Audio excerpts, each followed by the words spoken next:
Wasanii waombe msamaha. Wasipoomba msamaha, tuwache kusikiza nyimbo zao. Kwani wewe ni Mungu?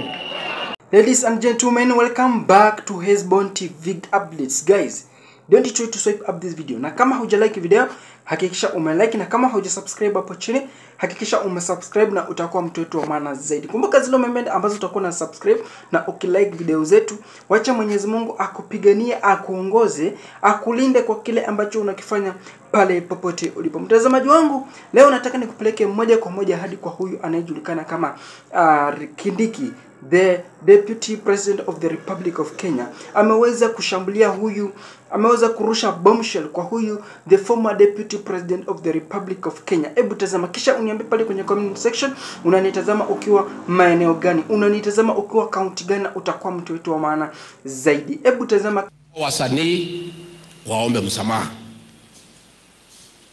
Wasipoomba msamaha, tuwache kusikiza nyimbo zao. Number 2, zile entertainment joint wanaenda wasiitwe huko tena. Na wewe kama ni mwenye club, ukiita huyo mtu, customers wahame waende pahali ingine. Unatulecture ukiwa nani? Kwani wewe ni Mungu? Una lecture kila mtu, una lecture mwanamuziki, una lecture mwanasiasa, una lecture kila mtu. Kwani wewe ni Mungu? Tuheshimiane my friend. Mimi ni mtu ya heshima, lakini my friend, if you come within shooting range, we will deal with you.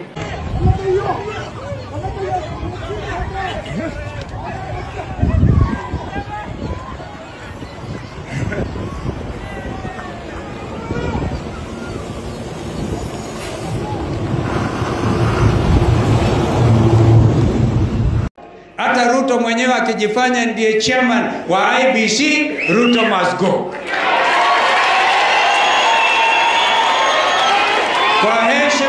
Kwa heshima Joel Munume, we are not afraid.